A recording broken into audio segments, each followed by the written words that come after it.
Chris Simms, top 40 quarterback countdown. We start at 40. At number 40. And that is Desmond Ridder, quarterback, Atlanta Falcons. Of course he's a quarterback, Chris. You an idiot. It's a quarterback countdown, right? But yes, Desmond Ridder, 40. And hey, it's a second-year quarterback who didn't play very much as a first-year quarterback. So again, these are some of the tougher parts of my process here. You know, yes, he is the starting quarterback of the Atlanta Falcons. There's no doubt about that.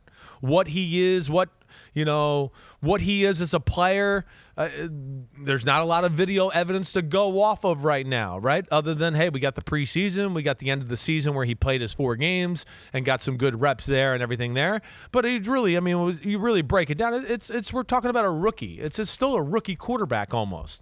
Right? Rookie plus. Yeah, he got a year of seeing what it's like to be in the NFL and see Marcus Mariota's approach on a weekly basis, and all those things are good. Desmond Ridder, I think the first thing I would say about the guy, and this goes into my rankings, he's a quarterback. He's made to lead people. He's got great personality, right? I think he's the kind of guy that, doesn't blink or, oh, wait, I'm playing bad and people are jumping on me. I think he's a very even keel. Nothing really affects him. I love that aspect about him. Let alone, I think he's got leadership qualities, toughness, all that too.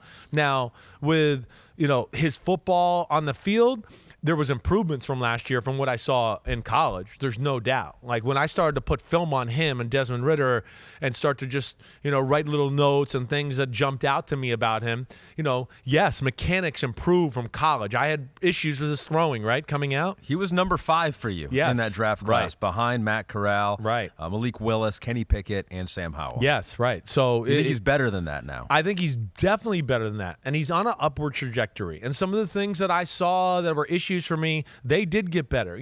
I talked about a lot, there's some mechanical issues that he had at Cincinnati where he doesn't create the opposites between the upper and lower half like we talk about. Turn your front shoulder. Still not great at that, but it's better, right? He had a very long, elongated motion. It was kind of like a windmill in college. It's still too long for a really awesome NFL quarterback, but it's better. It is. There's no doubt about that. He definitely tightened it up and has an ability to get the ball out of his hands quicker on a consistent level, not even comparable to college. And then the other thing, too, is, throwing the ball with more authority, right? That's the other thing I see that I like in the improvement. Now, none of that is consistently good yet, though. That's why he's 40, okay? If you go back and watch the 4 games he played last year, he was managed like a rookie. It was run and run and run and bootleg and run and let's throw a screen pass and let's run another bootleg and let's throw another screen and let's run 8 plays in a row. So, that's why again, for him to be here in this class, again, he's a rookie in my eyes to a big degree. It's going to be the same thing this year, you would have to imagine. With the running game, he might look better than this ranking right here. Definitely. Then that's where, he's a guy that could get me in trouble here because they could be they could be good enough, and like they were even in some of the games he played at the end of the year, where they can literally run the ball 8 plays in a row and be like, no, we're good enough to we're running it here and you can't stop us. So, and then, oh, whoa, there goes Kyle Pitts wide open of a play action pass. And we go, oh, Desmond Ridder's awesome. He's 1-0. And he was 9 for 10 for 190 yards and a touchdown, right? But here's my big thing is the arm speed did pick up. I did see more pop on the football. But yes, totally being managed. I expect to be totally managed here. And I still have questions about his ability to consistently make high-level throws, right? Especially game-changing throws. And then being just consistent with maybe not even, I want to say the high-level throws, but just the medium-level ones, being consistent with them. Because that's another thing. When you go back and I watched last year, I go, oh, here's a completion. But I go, well, damn, this guy's open. He has to reach way behind him. Or he has to slow down. Or he has to go to the ground and do all of that, right?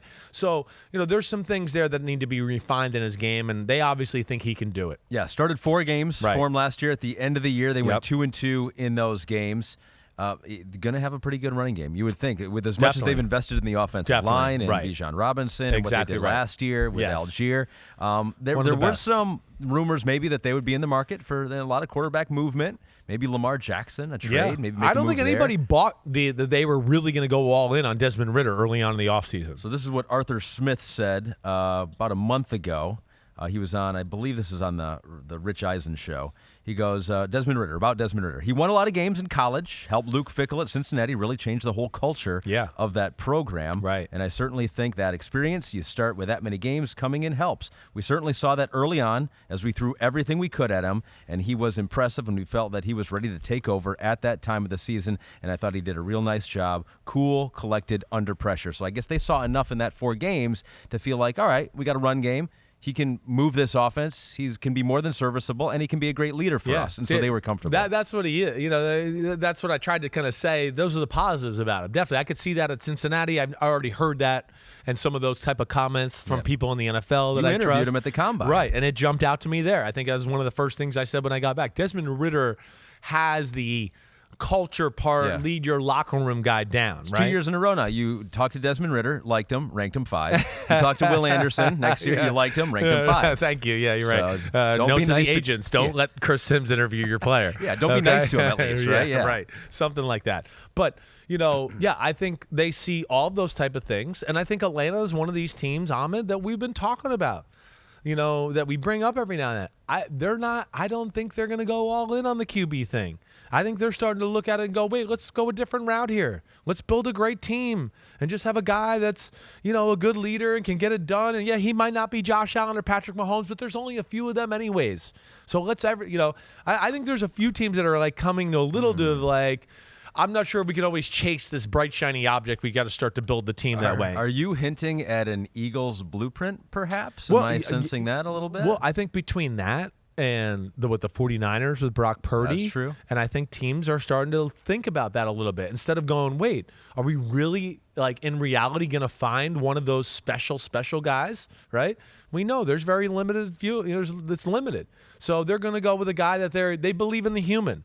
And they see enough talent to go, we think we can do this around it, right? I think in Arthur Smith's perfect world, he's just hoping, hey, hopefully this guy can be a Ryan Tannehill. Because I bet you in Arthur Smith's world, he goes, you can win a Super Bowl with Ryan Tannehill, right? And I think that's where he's looking at. So we just got to see now, again, even to what some of the stuff I wanted to hit on just more physically, right? He's got to improve in the pocket a little bit, and that does have to do with the quick release a little bit and just finding the right spots. He can be quick to run. And, I'll say another reason I use that for, he's not as good he's a good runner. It's not a great runner. I know he had some big, long runs at college, but I think people expect him to be some special runner in the NFL just because he ran a pretty good 40 time. He's a long stride. He's a build-up speed type of guy. Either way, they got their guy, and he fits within the mantra of their football team. Under the radar, tough, likes football, going to do the right thing, going to listen to the coaching, and believe in the game plan overall. And I think that's what they want at quarterback, and that's why Desmond Ridder's their guy. I would love to see this work in Atlanta. I would love to see a run-first team that's doesn't throw the ball all that much and is able to win that way. Yeah, I know. Well, I think, again, Arthur Smith, where he came from in Tennessee, he's going, wait, we were, in the AFC Championship game, playing that way, running the ball, defense, run the ball, play action pass, run the ball, bootleg, run the ball, and he believes of that. So I don't think he's going to change from that, and they're going to give Desmond Ridder his fair shot. Yo, thanks for watching, homies. It's the off season, but there's no off season for us here at Unbuttoned.